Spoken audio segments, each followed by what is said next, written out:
శుక్లాంబరధరం విష్ణుం శశివర్ణం చతుర్భుజం ప్రసన్నవదనం ధ్యాయేత్ సర్వవిఘ్నోపశాంతయే.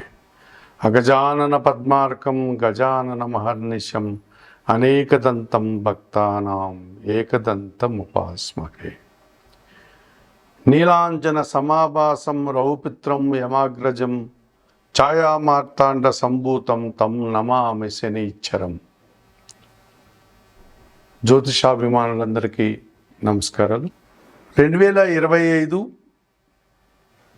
మార్చి నెల 29వ తారీఖు శనివారం రోజు అమావాస్య. ఆ రోజు రాత్రి 9:30 పూర్వభాద్ర నక్షత్రం 4వ పాదం ద్వారా శని భగవానుడు కుంభరాశి నుండి మీనరాశిలోనికి ప్రవేశిస్తున్నాడు. ఇప్పుడు కుంభరాశిలో సంచారం సాగిస్తున్నటువంటి ఈ శని భగవానుడు మీనరాశిలోనికి ప్రవేశిస్తున్నాడు. ఈ రకంగా శని భగవానుడు మీనరాశిలో తన సంచారాన్ని 2.5 సంవత్సరం కొనసాగిస్తాడు. సహజంగానే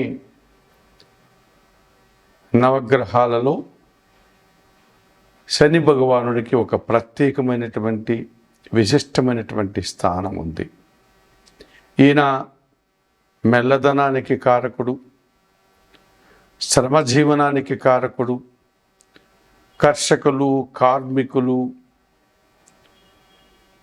నిరంతరం పనిని దైవంగా భావించేటువంటి కష్టజీవులందరికీ శని భగవానుడు ప్రాతినిధ్యం వహిస్తాడు. పనులు అనుకున్నంత వేగంగా జరగకుండా మెల్లగా వాయిదా పడేటువంటి పద్ధతుల్లో పనులన్నీ కొనసాగుతూ ఉంటాయి. సోమరితనానికి అనగా బద్ధక స్వభావానికి కూడా ఈ శని భగవానుడు కారకుడవుతాడు. కొన్ని సందర్భాల్లో రాత్రి భవళ్ళు అనగా విశ్రాంతి లేకుండా పనిచేసేటువంటి తత్వాన్ని కూడా ఈయన ఇస్తాడు. ఉదయం నిద్రలేసి తల వంచుకుని పనిలోకి వెళ్ళిపోతే కార్మికులు కానీ, కర్షకులు కానీ, శ్రమజీవులు కానీ మళ్ళీ సాయంత్రం వేళ ఎప్పుడు చీకటి పడిన తర్వాత ఇల్లు చేరుకునేటట్టుగా నిరంతరం పనిని భక్తిగా భగవంతుడిగా భావించి పనిచేసేటువంటి కష్టజీవులు ఎక్కువగా ఈ శని భగవానుడి యొక్క కారకత్వానికి కలిగి ఉంటారు. అటువంటి శని భగవానుడు కొన్ని సందర్భాల్లో పనులు దొరకని సందర్భాలు, ఆర్థికపరమైనటువంటి సమస్యల్ని, అనారోగ్య సమస్యల్ని, ముఖ్యంగా రుణాలు చేయాల్సినటువంటి పరిస్థితిని, సోమరితనం వల్ల కొన్ని సమస్యల్ని అనగా పనులు వాయిదా వేసుకోవడం లాంటి సమస్యల్ని, సమాజంలో ఒక రకమైనటువంటి అవమానాలు, పనుల్లో ఆటంకాలని ఇచ్చే పరిస్థితులు కూడా కలిగిస్తూ ఉంటాడు. వీటినే ఆయన సంచారాన్ని బట్టి మనము రకరకాలుగా శనిని అభివర్ణిస్తూ ఉంటాం.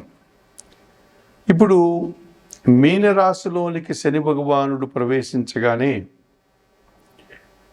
ఏలినాటి శని ఏ రాశుల వారికి ఉంటుంది అని కనుక మనం పరిశీలిస్తే, ముందుగా ఈ ఏలిన నాటి శని అనగా 7 సంవత్సరములు శని పరిపాలించేటువంటి రాశులు ఏవి అని మనం ఆలోచిస్తే, ఇందులో ప్రధానంగా 3 రాశులు ఏలిన నాటి శని ప్రభావాన్ని కలిగి ఉంటాయి. అందులో మొదటిది మేషరాశి వారు.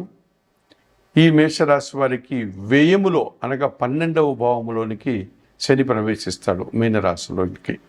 కనుక వీళ్ళకి ఏలినాటి శని ప్రారంభమవుతుంది. వ్యయములో 2.5 సంవత్సరం, తర్వాత మేషరాశిలో 2.5 సంవత్సరం, ఆ తర్వాత ద్వితీయ భావం అనేటువంటి వృషభ రాశిలో 2.5 సంవత్సరం. ఈ వ్యయము, జన్మరాశి, ద్వితీయ భావం ఈ 3 రాసుల్లో 3.5 సంవత్సరాలను కలిపి ఏలిన నాటి శని అనగా 7.5 సంవత్సరాల శని అని పిలుస్తూ ఉంటాం మనం. ఇక మీనరాశి వారికి జన్మరాశిలో శని సంచారం కొనసాగిస్తున్నాడు కనుక వీరికి ఏలినాటి శని ప్రభావం 2.5 సంవత్సరం అయిపోయింది. అంటే వ్యయములో శని దోషం పోయింది. ఇప్పుడు జన్మరాశిలో 2.5 సంవత్సరం ఉంటాడు, తర్వాత ద్వితీయమైనటువంటి మేషరాశిలో 2.5 సంవత్సరం ఉంటారు. అనగా ఏలినాటి శని ప్రభావం 2.5 సంవత్సరం వెళ్ళిపోయింది. ఇంకా 5 సంవత్సరములు వీరికి ఏలినాటి శని ప్రభావం ఉంది ఈ మీనరాశి వారికి. ఇక కుంభరాశి వారికి ద్వితీయ భావమైనటువంటి మీనరాశిలో శని సంచారం కొనసాగిస్తున్నాడు కనుక వీరికి ద్వితీయ శని దోషం ఉంది. అనగా ద్వితీయ భావంలో శని సంచరిస్తున్నాడు. అనగా ఏలినాటి శని ప్రభావం కుంభరాశి వారికి 5 సంవత్సరాలు పూర్తయింది. ఇంకా 2.5 సంవత్సర కాలం ఉంది. అది కూడా ద్వితీయములో అనగా మీనరాశిలో శని సంచారం కొనసాగిస్తున్నాడు కనుక ఈ మీనరాశిలో శని సంచరించేటువంటి 2.5 సంవత్సరం మాత్రమే వీరికి ఏలినాటి శని ప్రభావం కనిపిస్తుంది. ఈ రకంగా మేష మీన కుంభరాశుల వారికి ఏలినాటి శని ప్రభావం ఉంది. ఇక అర్ధాష్టమ శని ప్రభావం ఎవరికి ఉంది?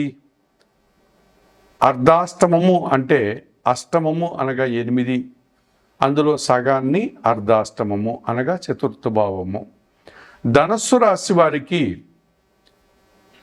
మీనరాశిలో శని సంచరిస్తున్నాడు కనుక అది 4వ భావం కనుక అర్ధాష్టమ శని ప్రభావం అనగా చతుర్థ శని ప్రభావం వీరికి ఉంది. ఇక అష్టమ శని ప్రభావం ఎవరికి ఉంది? సింహరాశి వారికి అష్టమ భావంలో అనగా మీనరాశిలో శని సంచరిస్తున్నాడు కనుక అష్టమ శని ప్రభావం అనగా అష్టమ శని దోషం వారికి ఉంది. కనుక మేష మీన కుంభరాశుల వారికి ఏలినాటి శని ఉన్నారు. మీన రాశులకి శని రావడం వల్ల ఈ 3 రాశులకి ఏలినాటి శని ప్రభావం ఉంది. ఈ మేష మీన కుంభరాశులకు. ధనస్సు రాశి వారికి చతుర్థ భావం అనగా అర్ధాష్టమ శని ప్రభావం ఉంది. సింహరాశి వారికి అష్టమ శని ప్రభావం ఉంది. మరి శని ఎవరికైనా బాగా 100% శుభ ఫలితాలని శని యోగాన్ని ప్రసాదిస్తాడా అని పరిశీలిస్తే శని యోగం ఇచ్చేటువంటి రాసులు కూడా 100% శుభ ఫలితాలను ఇచ్చేటువంటి రాసులు కనిపిస్తున్నాయి. ఇందులో వృషభ రాశి వారికి లాభభావములో 11వ భావంలో శని సంచరించడం వల్ల వీరికి 100% శుభ ఫలితాలు రావడానికి అవకాశం ఉంటుంది. తులారాశి వారికి షష్టమ భావములో అనగా విక్రమ భావంలో శని సంచరిస్తున్నాడు కనుక వీరికి కూడా శని 100% యోగించేటువంటి పరిస్థితి కనిపిస్తుంది. మకర రాశి వారికి తృతీయ భావంలో అనగా 3వ భావంలో శని సంచారం కూడా 100% శుభ ఫలితాలను అందిస్తుంది. కనుక శని యోగం వల్ల వృషభ రాశి వారికి లాభభావంలో శని, తులారాశి వారికి షష్టమ భావంలో శని, మకర రాశి వారికి తృతీయ భావంలో శని 100% శుభ ఫలితాలను అందిస్తారు. అలాగే శని ఒక 50% నుంచి 60% వరకు శుభ ఫలితాలను అందించేటువంటి రాశులు కూడా ఒక 2 కనిపిస్తాయి మనకు. ఇందులో ఈ 60% శని ప్రభావం కలిగినటువంటి రాశి మిథున రాశి అని చెప్పుకోవచ్చు. ఎందుకంటే మిథున రాశి వారికి దశమ భావములో శని సంచరిస్తున్నాడు. ఈ రకంగా అష్టమ భాగ్యాధిపతి అయినటువంటి శని భగవానుడు దశమ భావంలో రావడం వల్ల వీరికి పని పెరుగుతుంది. ఆ పనికి తగినటువంటి ఫలితము, ఆ కష్టానికి తగినటువంటి రాబడి లాభము అందుకోగలుగుతారు. కనుక 60% శని ప్రభావం మిథున రాశి వారికి ఉంటుంది. ఇక శని ఒక 30-40% మాత్రమే యోగిస్తూ ఎక్కువ ఇబ్బందులు కలిగించేటువంటి రాశులు ఏమైనా ఉన్నాయా అని పరిశీలిస్తే కర్కాటక రాశి వారికి భాగ్యభావంలో శని సంచరిస్తున్నాడు. ఇది వారికి 30-40% శుభ ఫలితాలు ఇస్తుంది. మిగతా వారికి ప్రతికూల ఫలితాలు ఇచ్చేటువంటి వాతావరణం కనిపిస్తుంది. అలాగే కన్యా రాశి వారికి సప్తమ శని ప్రభావం ఉంది. ఆ రకంగా వీరికి కూడా ఒక 30-40% శుభ ఫలితాలు రావడానికి అవకాశం ఉంది. మరి వృశ్చిక రాశి వారికి పంచమ శని ప్రభావం ఉంది. వీరికి కూడా 30-40% శని ప్రభావం రావడానికి అవకాశం కనిపిస్తుంది. ఇప్పుడు ఈ శని భగవానుడు 2025 మార్చి 29వ తారీఖు శనివారం అమావాస్య రోజున మీనరాశిలోనికి రావడం వల్ల ఈ 12 రాశుల వారికి శని ప్రభావం వల్ల ఎటువంటి సుఫలితాలు ఉంటాయి అన్న విషయాన్ని మనం తెలుసుకోబోతున్నాం. ఎన్ని నిమిషాలు వచ్చింది ఒకసారి చూడు. కర్కాటక రాశి వారికి ఈ మీనరాశిలోనికి శని ప్రవేశించడం వల్ల ఎటువంటి ఫలితాలను అందుకోగలుగుతారు?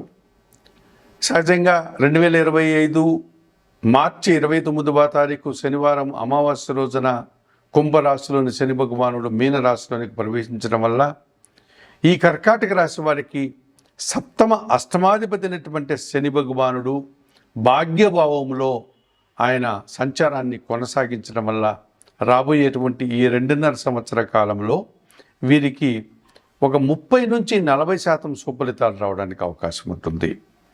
అనగా జీవిత భాగస్వామ్యం వల్ల కానీ లేకపోతే ఆకస్మికంగా ఏదైనా అనుకోనటువంటి సమస్యలు ఆటంకాలు రావడానికి అవకాశం ఉంది. కొన్ని సందర్భాల్లో అనారోగ్య సమస్యలు కూడా మిమ్మల్ని ఇబ్బంది పెట్టేటువంటి పరిస్థితి కనిపిస్తుంది. ఎదుటివారితో కానీ వ్యాపార భాగస్వాములతో కానీ లేకపోతే జీవిత భాగస్వాములతో కానీ మనస్పర్ధలు రావడానికి అవకాశం ఉంటుంది. తండ్రి గారితో ఏదైనా అభిప్రాయ భేదాలు రావడానికి అవకాశం ఉంటుంది. లేక తండ్రి గారి ఆరోగ్యం విషయంలో కాస్త ఇబ్బందులు ఎదుర్కోక తప్పదనిపిస్తుంది. అయితే ఒక్కో సందర్భంలో జీవిత భాగస్వామ్యం వల్ల కూడా మీరు కొంత లాభాన్ని కొంత సహకారాన్ని పొందగలుగుతారు.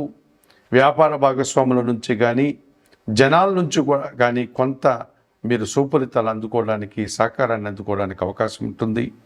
తండ్రి గారి నుంచి మీరు ఊహించినంత కాకపోయినా ఎంతో కొంత సహకారాన్ని ఆదాయాన్ని అందుకోగలుగుతారు. తండ్రి గారి ఆరోగ్యం కూడా కుదుటపడుతుంది. ఈ భాగ్యభావంలో శని కొన్ని సందర్భాల్లో ఎక్కువగా ఇబ్బంది పెడుతూ కొన్ని సందర్భాల్లో కొంత లాభాన్ని సహకారాన్ని సుఫలితాలని అందించేటువంటి వాతావరణం కనిపిస్తుంది. ముఖ్యంగా వ్యవసాయ రంగంలో పనిచేసే వారికి కాస్త ఇబ్బందులు అధికమవుతుంది. శ్రామిక జీవులుగా ఉన్నటువంటి వారికి కార్మికులకి కాస్త ఇబ్బందులు అధికమయ్యేటువంటి సూచన కనిపిస్తుంది. కుటుంబపరమైనటువంటి సమస్యలు అధికమవుతాయి. ఒక రకమైనటువంటి అశాంతిని కొన్ని సందర్భాల్లో పనులు వాయిదా పడేటువంటి పరిస్థితిని మీరు ఎదుర్కోవాల్సి ఉంటుంది. ఈ రకంగా కర్కాటక రాశి వారికి తక్కువ శాతం లాభాన్ని ఎక్కువ శాతం ఆటంకాలని ఇబ్బందుల్ని పనులు వాయిదాను ఇచ్చేటువంటి పరిస్థితి ఈ శని భగవానుడు భాగ్యభావంలో సంచరించడం వల్ల ఈ కర్కాటక రాశి వారు ఇటువంటి సమస్యల్ని ఎదుర్కోవాల్సి ఉంటుంది. 12 రాశుల వారికి ఈ మీనరాశిలో శని ప్రభావం వల్ల ఎటువంటి పరిహారాలు నిర్వర్తించుకోవడం వల్ల ఈ శని ప్రభావం నుంచి బయటపడి మీరు సంతోషంగా ముందుకు వెళ్తారు అన్న విషయాన్ని ఇప్పుడు మీకు తెలియజేస్తూ, ముఖ్యంగా ఏళ్నాటి శని ప్రభావం ఉన్నటువంటి మేషరాశి వారు కానీ కుంభరాశి వారు కానీ అర్ధాష్టమ శని ఉన్నటువంటి వారు కానీ అష్టమ శని దోషం ఉన్నటువంటి వారు కానీ అనగా మేష మీన కుంభరాశుల వారు ధనస్సు సింహరాశుల వారు అలాగే శని యోగించినటువంటి కర్కాటక కన్యా వృశ్చిక రాశుల వారు వీరందరూ కూడా తప్పనిసరిగా శనేశ్వరుని యొక్క ఆలయానికి వెళ్ళండి. శనేశ్వరుని ఆలయానికి వెళ్ళి స్వామివారిని సందర్శించుకొని అక్కడ అందుబాటులో ఉన్నటువంటి పూజాది కార్యక్రమాలు నిర్వర్తించండి. మనకు తమిళనాడులో కుంభకోణానికి దగ్గరలో తిరునల్లారు అన్నటువంటి ఊరిలో శనేశ్వరుని యొక్క ఆలయం ఉంది. అక్కడికి వెళ్ళి స్వామివారిని సందర్శించి అక్కడ మీరు పూజాది కార్యక్రమాలు నిర్వర్తించుకోవచ్చు. అలాగే మహారాష్ట్రలో షిర్డీ సాయినాథుని ఆలయానికి సమీపంలో శని సింగనాపురం అనేటువంటి మరొక శనీశ్వర ఆలయం ఉంది. అక్కడికి వెళ్ళి మీరు శనీశ్వర స్వామిని సందర్శించి అక్కడ అందుబాటులో ఉండే పూజాది కార్యక్రమాలు నిర్వర్తించుకోవచ్చు. ఆంధ్ర రాష్ట్రంలో మందవల్లి అనేటువంటి ప్రాంతంలో శనేశ్వరు యొక్క ఆలయం ఉంది. అక్కడికి వెళ్ళి అందుబాటులో ఉండే పూజాది కార్యక్రమాలు నిర్వర్తించుకోవచ్చు. ఇంకా అక్కడక్కడ చెదురుమదురుగా శనీశ్వర ఆలయాలు ఉన్నాయి. వాటిని సందర్శించి మీరు శనీశ్వరునికి పూజలు నిర్వర్తించుకోవచ్చు, అభిషేకాది కార్యక్రమాలు నిర్వర్తించుకోవచ్చు. ఒకవేళ అంతటి దూరం వెళ్ళలేని వారు, శనీశ్వర స్వామిని దర్శనం చేసుకోలేని వారు శనివారం రోజున ఆంజనేయ స్వామి ఆలయానికి కానీ లేకపోతే పరమశివుని ఆలయానికి కానీ వెళ్ళి పూజాది కార్యక్రమాలు నిర్వర్తించండి. వయోవృద్ధులకు మీ చేతనైనంత వరకు సహాయం చేయండి, ఆహార పానీయాలు అందించండి, గోవులకు సేవ చేయండి. 1 కేజీ నల్లద్రాక్ష కానీ నేరేడు పళ్ళు కానీ వయోవృద్ధులకు పేదలకు దానం చేయండి. వస్త్రపానీయాలు అందించండి. శనేశ్వరునికి సంబంధించినటువంటి స్తోత్రాలను, ఈశ్వరునికి సంబంధించిన స్తోత్రాలను, సుందరకాండ పారాయణం లాంటివి చేయడం వల్ల కూడా మీరు మరింతగా ప్రశాంతంగా ఉండడానికి అవకాశం ఉంటుంది. శని భగవాను యొక్క ఐక్యతను పొందాలి అనుకున్నటువంటి వారు గాదిత్య కౌశిక చైవ పిప్పలాదో మహాముని కోనస్థ పింగళో బభ్రుః కృష్ణ రౌద్రాంతకో యమః సౌర్హి శనీచ్ఛరో మందః పిప్పలాదేన సంస్థుతః ఏతాని దశనామాని ప్రాతరుత్థాయ యః పఠేత్ శనీచ్ఛర కృతాపీడా న కదాచిత్ భవిష్యతి.